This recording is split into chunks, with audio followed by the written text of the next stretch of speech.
Hello, Darklings. I hope you are well. How are you today? Today, I'm going to do the first half of the hashtag created by the Sisterhood, Aliens Among Us. And in the second one, I will be doing the reading with the spread that Rochelle kindly provided us with. I'm really excited for this because I've talked about my experiences before in our much older Sisterhood lives, which I checked them out this morning a little bit. It really was a joy and a pleasure to go back and watch and see all of that because you could see it in us, that passion to want to understand what the heck was going on with us at that time.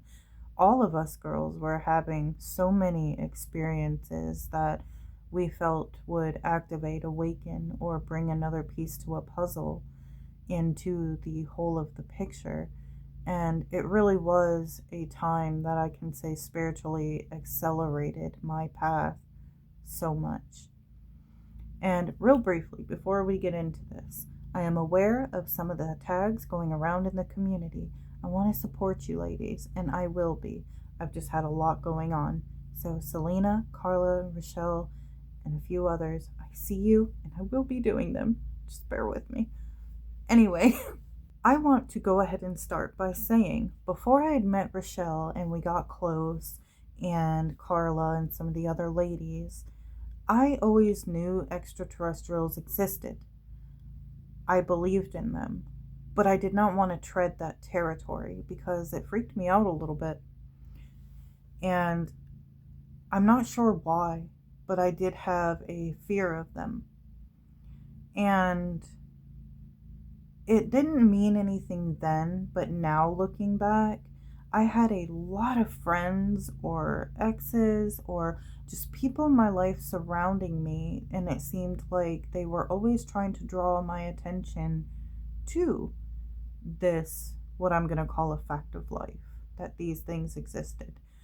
And though I was a witch, I didn't want to look there. I didn't want to fathom that these beings whom I could not control or have control over being there, that were much more intelligent and powerful than me, existed. But before all of this went mainstream, before TikTok, before the Anunnaki became a huge sensation in communities online, I had others that I knew telling me that God was an alien, or I had heard them talking about it when they would ask me questions about my gods or what I believed. And I remember having a conversation with a coworker one night on our lunch break at work, and she was asking, do you believe in God? And I was like, well, I believe in many gods. And she, this is during the time I was on that traditional path, and she was relaying to me that she would take certain psychedelics and that she believed wholeheartedly that extraterrestrials were God. She called it believing in a higher power and that they were here. I was still a bit too afraid to look there until I met Rochelle and I started having my own experiences. Now, I was regressed later by a lady in our group, and it was successful. And for context, I'm just going to briefly cover it now. She did uncover for me that when I was really little, that I in fact did have other abductions or experiences that I do not remember. I really want to get more into that, and I'm going to use Rochelle's spread for this because I feel like a lot of my memories were taken. But we are going to get into a whole lot of other weird things because the MIB, I have memories with that and some very weird things. See, I'm not even sure I should be talking about this on here, but you know what? I'm gonna do it. I'm going to do it. Just so you know, I'd never unalive myself. If I go missing, you know who it was, is what I'm saying. Okay? that just made me really uncomfortable, and I'm sorry if it made you uncomfortable. Okay, let's get into this. So, around 2020 was when I had my first abduction experience that I could remember. And this was around the time I was getting a lot closer to Rochelle and some other girls in our sisterhood. And we started talking more like on a daily basis. And I had already understood that Rochelle kind of had more of an understanding of a lot of this side of the occult and things to do with extraterrestrials, star seeds, and such, where I did not. So I learned a lot off of her, but and Carla's input. Um, they had always kind of had a fascination and a pull to that side. And though I was like more standoffish to it. I just didn't want to tread that territory until the territory treaded me. I had an abduction experience, and let me just add to this because it's going to really add to the story and make sense later. That for a long time, years before this abduction, I had been having a lot of female issues that doctors really couldn't explain because I don't have endometriosis. I didn't have at that time hormonal imbalances. I did not have things that could really tell me why this stuff was going on or why I was experiencing pain, why at times I felt pregnant and swore I was pregnant. I'm a mom of 4 children. You know, okay, your body's early signs by your 4th child, what pregnancy symptoms are versus menstruation, probably some light pregnancy symptoms, okay? And I'm telling you, there were times where I just knew I was pregnant, even vomiting. I mean, I even had milk. And after you've had your first child, some women get milk very quickly. And that was something I was experiencing, along with a lot of pain throughout the years. And during this abduction, let's take you back to 2020 now, I wake up on a ship. And I knew instinctively it was a ship. Like, I did not see the details of me being put on this ship or anything like that. It was like I woke up during a procedure. And it was very real. There were medical equipments around I couldn't identify, but it was like on stands, sterile stands like doctors have, like we have. But there were things that I wasn't aware of, tools and such. There was a sheet over me and my legs were in stirrups. I had a being down between them, and there was another being assisting this one, and they were what I've seen depicted as the typical grays, and they were talking telepathically. I could make out, though groggy, I could make out one of them saying, the one assisting, to the other one, I'm assuming may have been, I'm going to call him the doctor, that my uterus was not going to hold out much longer for this, that pretty much used its course, if that makes sense. And I am watching kind of like, I wasn't afraid. That's something, because I hear a lot of people have this horrible dread or this horrible fear when they wake up on ships. I did not. I was more like, what's going on? Is it happening again? And I'm not sure what I meant by that because I have no memories or recollections of this prior to this experience. But I'm just kind of observing them like, what the hell? And it's like the minute I thought, the one assisting and the doctor both just kind of turn and look at me. And the moment they looked at me, I was back asleep. For the next several days after this, when I woke up the next morning, I had severe pelvic pain to where I could hardly walk. And that really made me think back to all the times I had the same pain that there was no explanation for, and sometimes I would get symptoms with. And it really fascinated me, but scared me too. And I remember telling Rochelle about it. And this is when it kind of, in my terms, opened up the floodgates for me. Because it was like, since that experience, I was getting dreams, experiences, downloads left and right of things coming across my feed that I never explored before. Channeling, I mean, a floodgate of things. My children, too, had started having experiences. They had way more that they could remember in their waking reality than I did. So, this is going to be important too, because we're going to kind of get into later, like bloodlines, the possibilities of why and could it be bloodlines, because I'm not the only one in my family who experienced some of this, and I didn't know until years later, before they died. So bear with me. So it's also important for context to know that my son, who has the most experiences out of everybody in my family, he was born with white hair.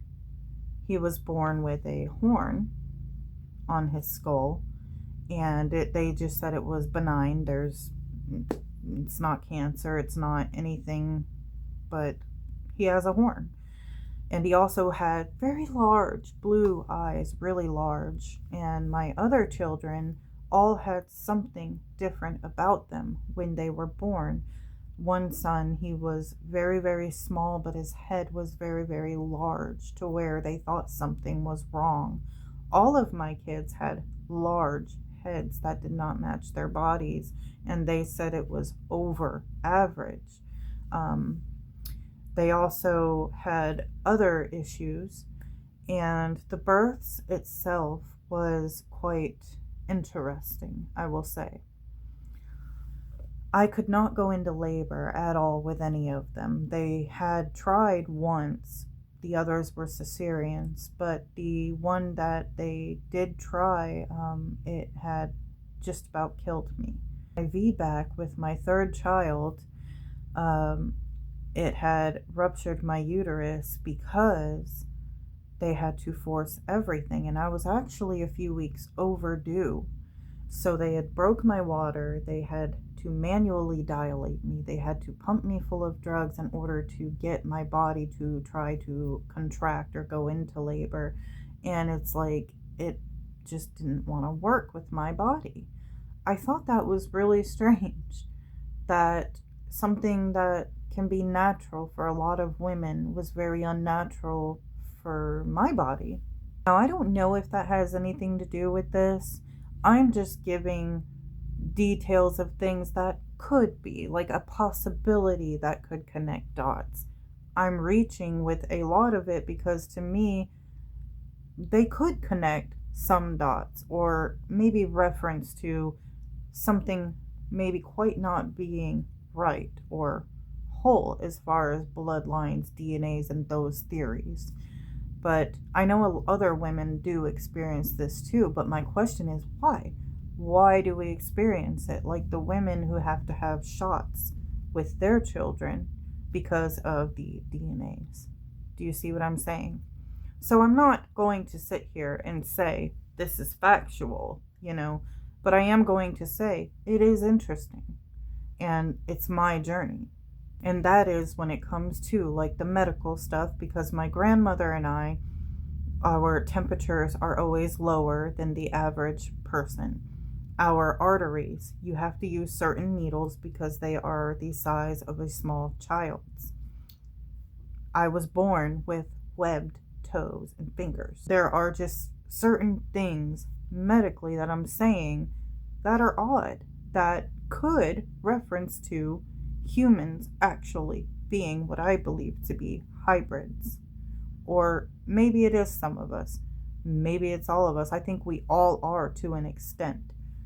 But I feel like bloodlines may come into play somehow. I've seen a lot of evidence towards that, but there are so many theories. Who can really say what's real and isn't anymore? But I do think there is something to this. And I don't think it makes one person better than another, more special, because lo and behold, I guarantee if you really look and connect dots, you could see different things about you too. I think we're all uniquely and genetically modified in a way that is unique to that bloodline, though they're all hybrids. We're all hybrids and seeded here. Anyway, that's my guess. So my son, the one born with the pure white hair, and when he was born, half of his body wasn't working. They thought something was wrong with him, and then suddenly he was fine. That really gave us a scare. But it was something like that with each of my births that was very like, whoa, Anyway, he was relaying to me at the time I got abducted that he too was seeing lights through his window, that he would wake up and he'd be floating just ever slightly off of his mattress. Both of my boys would wake up with their clothes not on the way they had put them on the night before, or they would be taken off. He also said that he saw a being beside his bed that he described to me, and he did not know about my abduction. He did not hear us girls talking because I would be away from them separately in a room while they were gaming or something. I didn't want to really confuse them at the time until I started hearing them talking about this. Then I'm like, wait a minute, come here, let's talk. So when he's telling me he's seen a being beside his bed that is typically described as a gray, and he's telling me, Mom, it was funny. And I'm like, why was it funny? And he's like, it was making funny faces at me. Its eyes were like, how we blink up and down. Apparently when it blinked, it was side to side like that. And, that was their eyes. And he said that it was making them laugh. And he said he wasn't so afraid of them anymore after that. My other son woke up with a scar across his back. It looked surgical, but he had never had surgery there, and it just appeared literally overnight like a fully healed surgical scar. And it was right over the area of his back where he was injured when he was younger and always had back pain. Ever since then, he has not experienced any more back pain. Later, he had relayed to me that he felt like he might be crazy if he said, but he remembered them opening his back and putting a glowing orb inside of his back. He also relays that he had many dreams of him being of a Draco race, and that he was tasked with guarding a certain sword or weapon for them, and that he had red skin. Future Courtney here. I also forgot to add that I too woke up with marks and scars, and I'll show you some of them here. Now it isn't just me. My children are relaying these experiences to me, and we're all in the same house. It's at the time of quarantine, and I'm telling my friends, we're trying to put things together. They're having dreams. All these things are connecting through each of us that was synchronizing the experiences and the journeys. So it wasn't long after that, I began to focus on and seek them out. I also began writing a book. I don't know who this group was, but I knew it was a group. And they were telling me, and this was at the same time another lady in our sisterhood too was being channeled certain information and told to write a book. It wasn't just us, and these beings were telling me that it wasn't just us, that they were reaching out to many people to kind of put little drops or plant seeds in their minds about certain messages they wanted to get across to humanity. So for me, I was instructed to write a fictionalized story with truths in it. And they would give me the truth and the technology in it and the overall message. And I went to writing, and it was like I could not stop. Like, I was a conduit and I was a vessel for whatever this channeling was, and this was for months. My arms were bruised. It was like I just could not stop. I would wake up in the middle of the night needing to write something down because they were waking me up. And I know this sounds insane, but it really was my journey. So I'm writing I'm writing the book, and I'm also having dreams on the astral. And I know they were like an astral experience, very real. I'm going to the inner earth, and I was meeting these beings that I told you about during the Fae month with Summer's work, that I believed because they're described as Fae looking a lot, but they also remind me of what you would call like the Nordics or the Pleiadian races. And they were very translucent. They acted as a collective known as, I guess, Ka. I didn't know that it was known in other places, but I guess one of the dudes on Gaia, had talked about a inner earth lady named Ka, but my understanding was it was like a collective thing, and more, I think, a title. I don't know if it was really her name, but that's what I called her as her name. So I had experienced this a couple times, going down there, seeing the way they lived, and what's funny is I had an activation dream not long after Rochelle did. I'm not going to tell her story because that's up to her. So it seemed like a couple of us ladies was getting activation dreams. What I mean by that is actually like awakening something, or we heard in the dream you're activated. So my dream, we were in a camp. Like they were taking people and putting them in these camps. I ended up in one, and as they were escorting me through the top floor, I could see a group of women downstairs, and they were telling me to go, like, be with them. I saw Rochelle in the crowd, and I kind of glanced at her and gave her a subtle, like, we can't let them know we know each other, but we would talk by, like, kind of standing back to back, sort of, and learnt to kind of whisper a bit. Anyway, later in the dream, they came and got me, some guards did, and brought me up the stairs into this room and showed me a painting. The lady in the painting looked a lot like Ka, and she was wearing a locket, and there was a scenery of mountains and such behind her. And I heard her voice, and she said, "You come from those who dwell within the mountains. You are activated." After this, I started having other experiences in dreams. Though I feel like they were real, but I say dreams because I went to sleep, but they were so real it's very hard to distinguish them from reality.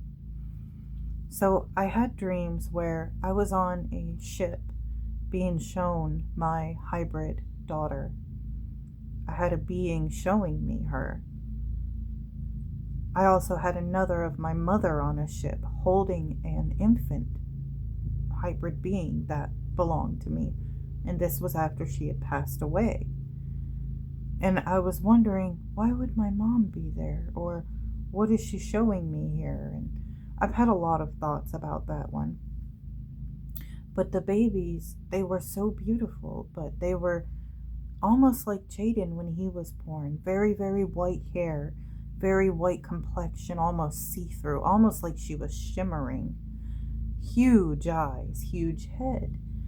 And you could tell that, like, she looked human, but not human. Like, you could look at her and tell there was something different about her. I know I wanted to stay with her. I wanted her. I had all these mixed feelings and emotions, but they expressed to me that I could not have her right now. When I was in the inner earth, I do remember, as far as feelings go too, I was overwhelmed with the love I felt from them, the vibrations, in the place alone was very overwhelming. Like I felt like I could be pulled apart by the vibration. There was so much love. Anyway, it was funny because not long after that too, Rochelle had a dream. I remember her telling me that she had seen me on a ship and I was inside water. I had also had dreams of underwater labs and I was terrified there. I did not like the feeling. It was isolating. You felt alone. I didn't have emotions like the others. And there were other dreams too where I did feel dread. Like the one where the being showed me my child, not the one where my mom did. And I think they were two separate children. But that one, I didn't feel love. I didn't feel, overwhelmed with joy. I felt afraid. But the one with my mom was different. I did have another one. I don't know if it was on a ship or in a lab, where I also felt dread. And it was a bunch of fetuses at various stages of growth inside of incubators. I want to say it was on a ship, but I cannot say for fact. After all of this was happening, I started having very dark dreams, very, very dark, ritual-like dreams where I was being held and tied up and had ritualistic, dark things inflicted upon me. Or I would dream that I was being passed around in a spicy way between reptilian-like beings that were much larger than me. I understood in that dream that I was completely helpless and that I couldn't do anything about it at all. Sorry about the noise outside, guys. I swear, every time I try to do a video, it's something. So, this was around the time that I had got back to the States.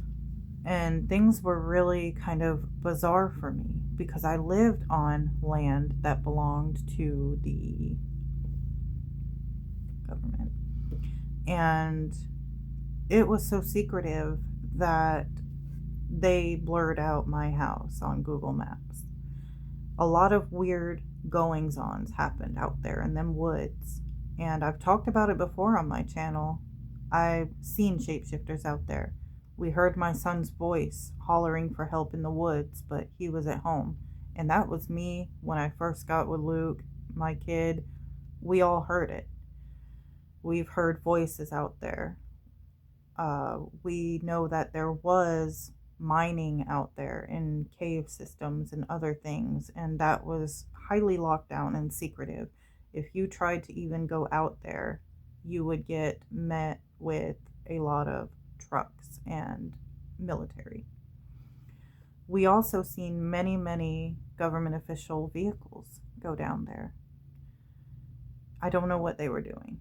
I wasn't going to play with that. We've also had hazmat outfits like blow during storms onto our land. So, pretty sus, right? Well, I had ended up having a dream too that I was running from MIBs. And I was using wormholes to do that in the astral. And it was interesting. I would go through a wormhole and I'd end up like in one country, and it was all to evade them. And I'd go through another one, end up in another country. And I remember turning around and looking at them and being like, can't catch me, like it was a game. But then the dream suddenly shifted to my aunt who has passed away a long time ago. And she looked at me in the dream and she goes, Courtney, wake up now. Wake up. And I'm like, well, hi, how are you? I haven't seen you. And she goes, wake up now. Courtney, they're real. If they get you in here, you're gone. And I was like, what? So you mean it ain't a game? It ain't just a dream? And I woke up. Why that dream is important is because in my waking world, and this is the part I'm not sure I should put on here, so I'm going to be as cryptic as possible. I have memories but very blurred, we would see certain vehicles parked outside of my house on the land I was speaking about. And I knew what kind of vehicles they were, and I was often alone out there for many hours while my family was working or at school. And I would lose time, but have markings, like needle markings on my arms. And I remember very, very little, but I do remember men questioning me, and they were saying things like, what do they want? Where are they from? What kind of weapons do they have? And I remember calling and telling Rochelle about this too, and showing her the marking, and that I felt very groggy and I had to sleep. That has happened to me at least 2 to 3 times. And what's weird is I know one for a fact when I was awake and lost time, but the other 2, I cannot distinguish if it happened like that or was it a dream. Or a lot of these experiences have really jumbled reality for me, and that is a huge downfall to this journey, because it's often hard now to distinguish some of it from dream escape or reality. And that frightens me. It also frightens me that there are these things out there, that I could have hybrid children out there, that I do have them out there.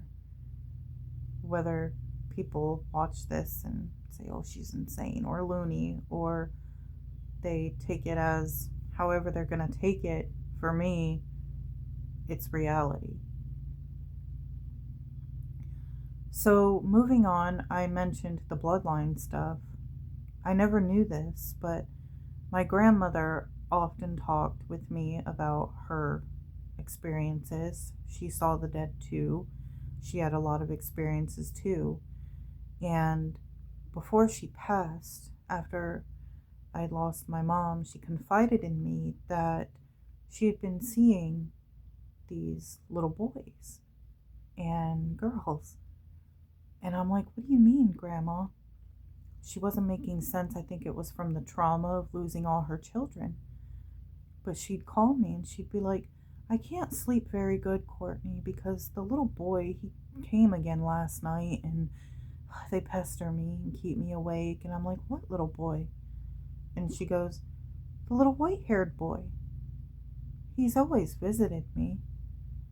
And I'm like, white hair? And I'm like, well, what else does he look like, Grandma? And she's like, he has large eyes. Oh, they're piercing, Courtney. She's like, I've seen these children my whole life. Usually when I go to bed and the lights come. Now, let's get into a little bit of bloodline theories. So it is on my grandmother I told you about side, and also a little bit on my father's mom's side, because they are distantly related. My parents didn't know when they got together, guys. Yeah, I know. But it's important for the journey and my experience. So they are from a royal line. We have William the Conqueror, we have a lot of the Louis, we have a lot of Germanic and French and Scandinavian royal bloodline descent on that side of the family. And there are so many names. I'll put a few here of my tree and such. And they can only go back so far because of the names in the tree. But there are so many theories about this bloodline that it is incredible. I mean, I don't know which one to believe. I don't know what to believe. All I am saying is, could this be a reason why me, my children, my grandmother, and a lot of other people, because you know we're not the only ones related to these people. I mean, it webs out and expands so vastly that a lot of us are related to royal bloodlines. could this have something to do with that? I just find it very interesting. So I think I covered everything. I may have forgotten some things because there really was so many experiences and synchronicities during this time when I was writing my book too and channeling all of this. It's important too, I forgot to mention, they had actually banned my book in a lot of countries too. Yeah, I had to take it down and re-upload it with other things to manipulate that. So there's that. These theories, it'll really get you thinking, right? I mean, even maybe make you a little bit paranoid. I wouldn't say that I'm paranoid. I would say that I'm just an observer of my own experience. I'm not going to live in a state of fear, but I do question things, and it's always on my mind. And it's very hard to live in the mundane world once you've experienced a lot of this or seen a lot of things that you've seen, because then it's no longer just witchcraft, or I've spoken with a spirit, or I've seen many spirits or the dead. It's no longer, oh, I had these wild dreams and they've come true. Now it amps up and accelerates your reality to, holy crap, I know nothing. The more that I know, the more I don't know. And there's so much more than just this. And it hinders you in a way because you try to interact in the world in the way everybody else is. You try to find joy in a football game or something that we can perceive as mundane or normal, and it just don't interest you anymore because of all the things you did know. And it reminds me of that dream I had where Odin was in it, and he took his eye out when I asked him, are all you gods aliens? And it was just around this time too. And Odin pulled his eye out, placed it in my hand, and I put this in the book too, by the way. And he looked at me and he said, once you know things, you can't unknow them. I took that as yes, and be careful where you tread. Now sometimes I do watch others at work or just interacting in the small town I'm in, how much fun they're having in their safety of belief. And I envy them. And I know that sounds funny because this is what I wanted. I wanted a magical world, a world where other things were a reality. And though I do love that, and I would never take any of it back, because there is a whole lot more that I cannot begin to cover on here that awakened me to this reality or these truths. But I wonder sometimes too if that is why we are warned against the occult, the hidden. Because it becomes like this, where you're teetering between realities and truths and beliefs and thoughts. Anyway, I've unleashed enough on you guys today. You probably think that I am utterly batshit crazy. And you know what? That's okay. At least it's documented. At least it's documented. In a time where now extraterrestrials, just in the last couple of days, are being blasted all over, and they might possibly be here in 2 weeks. They might be here in November. This comet might be a ship. Apparently, the Anunnaki has contacted a scientist at Harvard. Apparently, Russia is getting all kinds of messages from them. And, I mean, we're having Congress talking about it. During this time, though, maybe I'm not so crazy. And maybe a lot of you aren't too, who experience these things. And Rochelle's right. The more we talk about it, the more we can find like-minded people and maybe help others be not so afraid to talk about it. And maybe we could actually get to the bottom of things between our experiences. Maybe we could connect dots and say, oh, and understand it better, right? That's what I want. I want to understand. Well, I love you guys, and I will see you soon for part 2 and some hashtags.